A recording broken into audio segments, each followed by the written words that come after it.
अस्सलाम वालेकुम स्टूडेंट हमारा कोर्स आउटलाइन चल रहा है रियल एनालिसिस सेकंड। तो चैप्टर नंबर 1 हमने स्टार्ट किया था रीमान स्ट्रेटजीज इंटीग्रल। तो उसका लेक्चर नंबर 4 है आज। देखें, वैसे तो आज हमने आगे जो है टॉपिक डिस्कस करने थे, बट एक कन्फ्यूजन है, एक पॉइंट है जो मैं आपको क्लियर करा देता हूँ। देखें, difference between Riemann and Riemann strategies integral. आपके पास आपने बीएससी में डिस्कस किया था रीमान इंटीग्रल, एंड अब जो हम डिस्कस कर रहे हैं वो हमारा टॉपिक है रीमान स्ट्रेटजीज इंटीग्रल। तो आज हमने देखना है इनमें डिफरेंस क्या है, बेसिक क्या फ़र्क है। तो फर्स्ट हमारे पास देखें डेफिनेशन थी रीमान इंटीग्रल क्या था। रीमान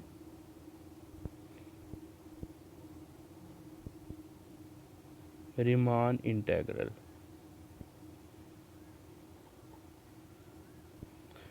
रीमान इंटीग्रल की जो बेसिक डेफिनेशन है वो ये है, लेट करते हैं हम, सपोज कर लेते हैं, कंसीडर, ये लेट कर लेते हैं एफ जो है क्लोज्ड इंटरवल ए बी हमारे पास है, क्लोज्ड इंटरवल ए बी से आर में या बाउंडेड फंक्शन।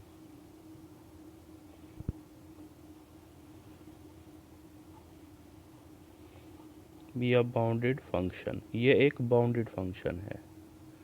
एंड लेट करते हैं पी जो है P be a usual partition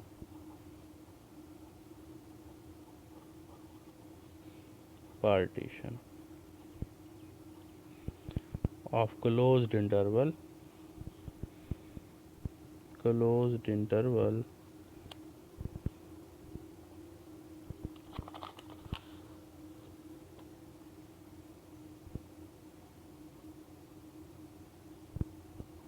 A B.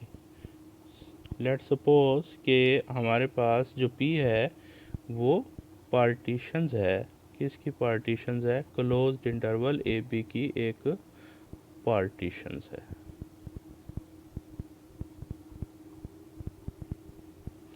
ठीक हो गया, ये इसकी हमने एक क्या ली है, पार्टीशंस ली है।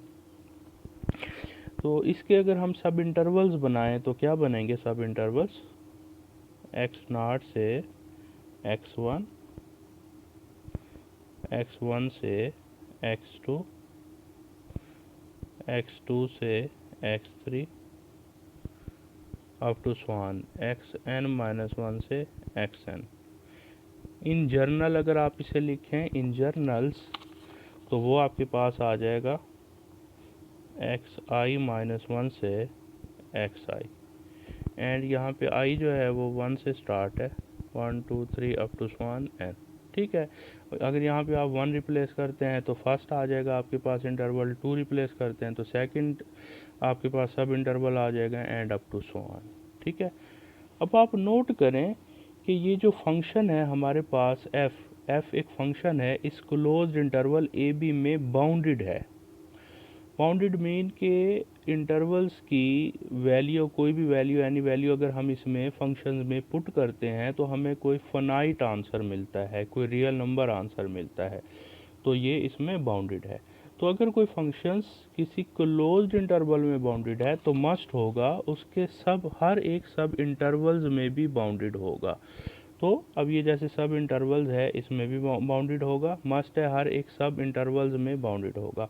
तो अगर सब इंटरवल्स में बाउंडेड है तो मस्ट है हर सब इंटरवल में फंक्शंस की सुप्रीमम एंड इन्फीमम मस्ट है एग्जिस्ट करेगी। चलें, सुप्रीमम एंड इन्फीमम हम लेट कर लेते हैं, तो डायरेक्ट हम लिख लेते हैं। देखें, अपर सम का क्या फार्मूला हमारे पास है, अपर सम का हमारे पास फार्मूला है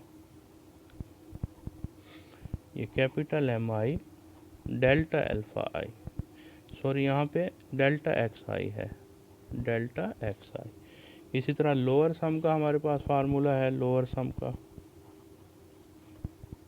summation I is equal to 1 से n small M I delta X I. यहाँ पे डेल्टा एक्स आई को कैसे डिफाइन करेंगे, देखें डेल्टा एक्स आई क्या है, डेल्टा एक्स आई इक्वल होगा एक्स आई माइनस वन, और यहाँ पे जो आई है वो 1 2 3 अप टू सो ऑन। देखें अगर आप रिप्लेस करते हैं यहाँ पे 1 तो ये x 1 हो जाएगा, ये x 0 हो जाएगा। तो x1 minus x not mean के जो आपके पास ये जो सब इंटरवल्स है इसकी लेंथ आ जाएगी। ये फर्स्ट जो सब इंटरवल है इसकी लेंथ आ जाएगी। इसी तरह अगर हम 2 रिप्लेस करते हैं तो आपके पास ये सेकंड जो सब इंटरवल है इसकी लेंथ आ जाएगी। इसी तरह अगर हम 3 रिप्लेस करते हैं तो हर सब इंटरवल्स की हमारे पास क्या आ जाएगी, लेंथ आ जाएगी। ठीक हो गया। तो अगर हम इसका ग्राफ देखें, ग्राफ हम इसमें करने क्या जा रहे हैं, बेसिकली बुनियादी जो इसका वर्क होता है वो क्या होता है, हमारे पास हमने एरिया कैलकुलेट करना होता है। देखें क्या गिवन था कि आपके पास एक आपको क्या दिया हुआ था, इंटरवल दिया हुआ था, क्लोज्ड इंटरवल। ए बी एक क्लोज्ड इंटरवल है, उसको छोटे छोटे पार्ट्स में हम डिवाइड कर लेते हैं। तो इक्वल ज़रूरी नहीं होता कि इक्वल पार्ट्स में डिवाइड करें या इक्वल ना भी हों। तो चलें ये x1 है, x2 है, x3 है, x4 है, तो छोटे छोटे इसके सब इंटरवल्स हमने बना लिए। देखें वो जो फंक्शंस है वो बाउंडेड है। हमारे पास जो दिया गया फंक्शन है, let's suppose f of X Y is equal to F of X एक फंक्शन है एंड इस इंटरवल में बाउंडेड है। ठीक हो गया। तो इस इंटरवल में हमारे पास ये बाउंडेड फंक्शन दिया गया है। करना क्या होता है, हमने ये एरिया सारा जो है ये हमने कैलकुलेट करना है, ये एरिया कैलकुलेट करना है। तो उसके लिए हम क्या करते हैं, इसको छोटे छोटे पार्ट्स में हम क्या कर लेते हैं, डिवाइड कर लेते हैं। छोटे छोटे पार्ट्स में हम इसे डिवाइड कर लेते हैं एंड ये जो स्मॉलर पार्ट हैं इनका एरिया हम कैलकुलेट करेंगे। तो हर स्मॉलर पार्ट को एक रेगुलर हम शेप दे देते हैं। देखें इस रेगुलर शेप, ये एक रेक्टेंगल बना दी है।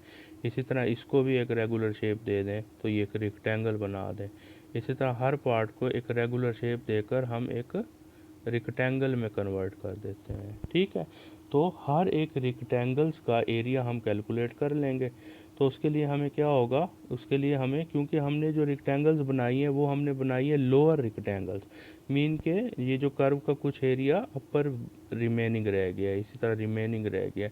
तो इसी तरह अगर हम अपर जो है ट्राइंगल्स बना लें, अपर रेक्टेंगल्स बना लें, ये अपर रेक्टेंगल्स बना लें, इसी तरह हर एक में अपर रेक्टेंगल्स बना लें तो अपर सम भी हम कैलकुलेट कर लेते हैं। तो अगर अपर सम एंड लोअर सम सेम आ जाता है तो फंक्शन जो होता है वो इंटीग्रेबल होता है। तो अब हम क्योंकि डिफरेंस देख रहे हैं तो हमारे पास जो डेफिनेशन है रीमान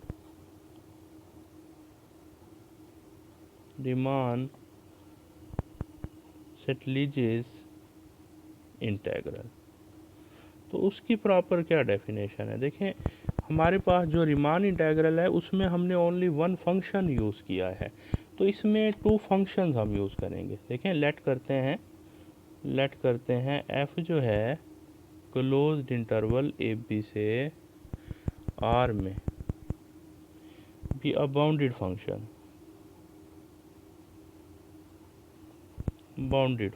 लेट सपोज ये एक बाउंडेड फंक्शन है एंड लेट करते हैं कि अल्फ़ा जो है क्लोज्ड इंटरवल ए बी से आर में बी ए मोनोटोनिकली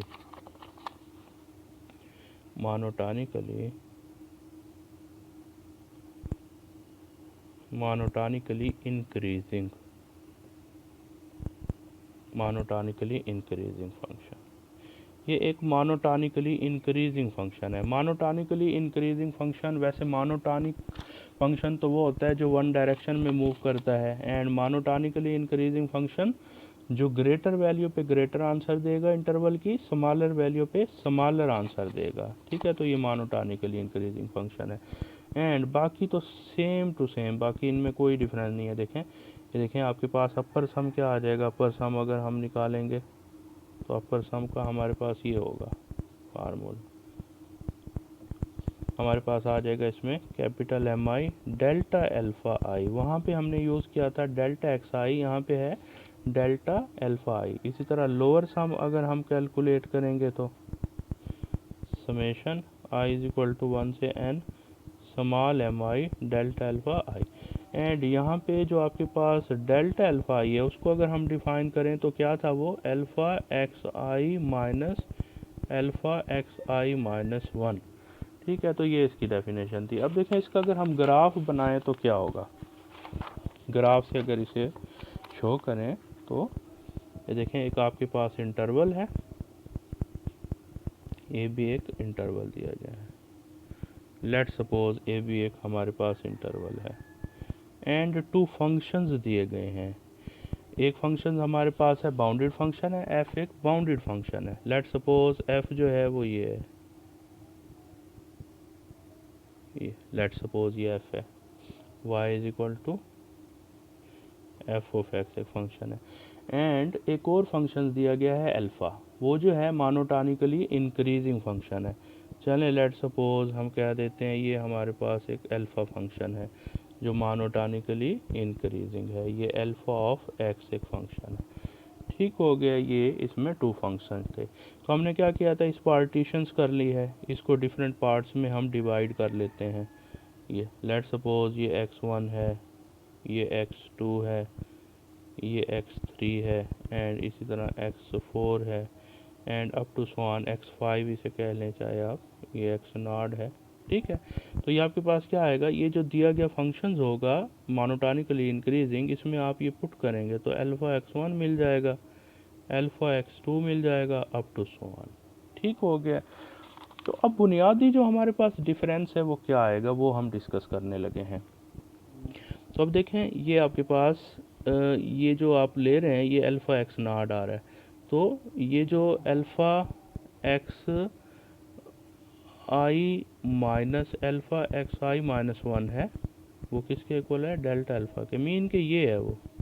ठीक है, अब देखिए हम पहले क्या करते थे, इनमें जो बुनियादी फ़र्क है वो ये है कि जो हमारे पास रिमान इंटेग्रल है उसमें ये ओनली एक ही फंक्शन यूज़ होता है, ओनली y एक फंक्शन दिया जाता है, एफ ऑफ एक्स एक फंक्शन होता है जो बाउंडेड है और ये स्मूथ होता है, ये जो जगह है ये स्मूथ होता है बिकॉज क्योंकि ये हमारे पास जो एरिया होगा, वो जो इंटरवल होगा वो ओनली होगा, ओनली एक फंक्शन होगा। बट इसमें जो है इसमें टू फंक्शंस हमारे पास होंगे, एक फंक्शन ये है दूसरा ये है, और हमने ये वाला एरिया कैलकुलेट करना होगा, ये एरिया कैलकुलेट नहीं करना होगा जो इनके दरमियान है, जो इनके बिटवीन है। ठीक है, तो ये एरिया हमने क्या करना होगा, कैलकुलेट करना होगा। तो ये जो आपके पास रीमान सेटलिजिस इंटेग्रल है, रीमान सेटलिजिस इंटेग्रल आप ये कह सकते हैं is generalised form of Riemann integral. Riemann integral में हमारे पास कोई चॉइस नहीं थी कि वो उसमें ये जो कर्व होती थी ये तो डिफरेंट इरेगुलर शेप किसी भी तरह की हो सकती है, बट इसके लिए कोई चॉइस नहीं थी, मीन के ये स्मूथ है। लेकिन हर बार हमारे पास इस तरह की शेप तो नहीं होगी कि ये स्मूथ हो तो ये डिफरेंट हो, तो हमारे पास डिफरेंट शेप्स हो सकती हैं, मीन के जैसे ये डिफरेंट है तो उसी तरह ये भी तो डिफरेंट हो सकती है। एंड ये हमने एरिया कैलकुलेट करना हो तो ये हम रीमान इंटेग्रल के थ्रू कैलकुलेट नहीं कर सकते क्योंकि रीमान इंटेग्रल में तो ये स्मूथ होता है। ठीक है, तो उसके लिए हम क्या करते हैं, उसके लिए फिर हमने रीमान सेटलिजिस इंटेग्रल यूज़ करना होता है। तो Riemann Stieltjes integral is the generalised form of Riemann integral. Riemann integral जो है उसमें ओनली एक फंक्शंस गिवन होता है और रीमान सेटलिजिस इंटेग्रल में टू फंक्शंस हमारे पास गिवन होते हैं। ठीक हो गया है, तो ये उसकी जर्नलाइज्ड फॉर्म हुई, मीन के इसमें हर तरह की शेप जो है हमारे पास हो सकती है जिसका हम एरिया कैलकुलेट कर सकते हैं, बट उसमें एक ही तरह की शेप होगी जिसका एरिया हम कैलकुलेट करेंगे। ऊपर से चाहे वो इरेगुलर शेप हो, ऊपर से इरेगुलर हो बट नीचे से वो स्मूथ होगी रीमान इंटेग्रल में, लेकिन रीमान सेटलिजिस इंटेग्रल में किसी भी तरह की शेप हो सकती है, उसका एरिया हम कैलकुलेट करते हैं इस फार्मूले से।